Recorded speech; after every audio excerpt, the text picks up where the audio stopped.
အားလုံးပဲမင်္ဂလာပါနော်ဒီနေ့မှာတော့ကုတ်ကြစီရဲ့နည်းနည်းလေးနဲ့ထမင်းမြင့်စေတဲ့ခရမ်းချစ်တီငပိချက်လေးချက်စားဖြစ်လို့လုံနီးလေးကိုလာမျှဝေပေးတာဖြစ်ပါတယ်ရှင်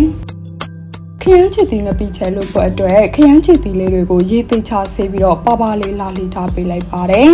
ကြက်တော်တွေကိုလည်းပါပါလေးလှီပြီးတော့ကြက်တော်ဖြူကိုတော့မညက်တညက်လေးထောက်ထားပေးပါတယ်နော်ငရုတ်တီးကိုတော့အစေးရော်ရောအနီရောင်ရောတုပ်ထားပြီးနှစ်ချမ်းလေးခွက်ပေးထားလိုက်ပါတယ်ဒါကတော့ရေဆေးထားတဲ့ပစွန်6လေးတွေပါနောက်ဆုံးမှာတော့စိတ်စားငပိကိုရေနွေးလေးနဲ့ဖြော်ပြီးတော့စကားလေးနဲ့စစ်ပေးထားတာပါရှင်အားလုံးအဆင်သင့်ဖြစ်ပြီဆိုရင်တော့ခရမ်းချစ်တီငပိချက်စားချက်လို့ရပါပြီအရင်ဆုံးအိုးထဲကိုစီထက်ပေးလိုက်ပါမယ်စီပူလာရင်တော့နှနွေးနဲ့ကြက်တော်လေးကိုထပ်ပြီးတော့စီတက်ပေးလိုက်ပါမယ်ရှင်ခရမ်းချစ်တီငပိချက်ချက်တဲ့အခါစီနိုင်နိုင်လေးတုပ်ပေးဖို့လိုအပ်ပါတယ်နော်ကြက်တော်နေအစိမ်းနဲ့လေးပျောက်ပြီဆိုရင်တော့မညက်တညက်လေးထောက်ထားတဲ့ကြက်တော်ဖြူကိုထပ်ပေးလိုက်ပါမယ်ရှင်ကြက်တော်စိမ်းနဲ့လေးတွေပျောက်ပြီဆိုရင်တော့အစိမ်းမှုထပ်ပြီးခဏလောက်ဖွင့်သွားပေးလိုက်ပါတယ်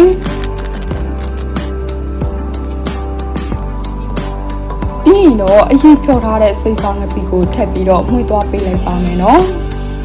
တခါတလေစိတ်စားငပိမှာခရုခုံတေးသေးလေးတွေပါလာတတ်တာမို့အရင်ဖြော်ပြီးစကားလေးနဲ့စစ်ပြီးတုံးလိုက်တာပါရှင်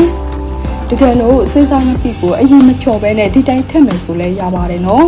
မှွေသွားပေးရင်လည်းငပိချက်အနက်လေးမှွေလာပြီဆိုရင်တော့ပါပါလှီထားတဲ့ခရမ်းချစ်တီလေးတွေကိုထည့်ပြီးတမသွားအောင်တေချာလေးမှွေသွားပေးလိုက်ပါမယ်ရှင်ပြီးရင်တော့အဖိုးလေးအုပ်ပြီးမီးအေးအေးလေးနဲ့မိနစ်20လောက်ချက်ထားပေးလိုက်ပါတယ်နော်ခရမ်းချစ်တီလေးတွေပြုတ်လာပြီဆိုရင်တော့အချို့အရသာအတွက်ပစွန်6ထည့်ပြီးတော့စားနဲ့အရသာမိုးကိုလည်းကိုနှစ်သက်တလို့ချိတ်ဆပြီးတော့ထည့်ပေးလိုက်ပါမယ်နော်သူ့ကိုမှွေတဲ့အချိန်မှာလေခရမ်းချစ်တီလေးတွေကြေသွားအောင်လို့ဇွန်းလေးနဲ့တိတ်ချလေးဖိဖိပြီးတော့မှွေသွားပေးရပါမယ်နော်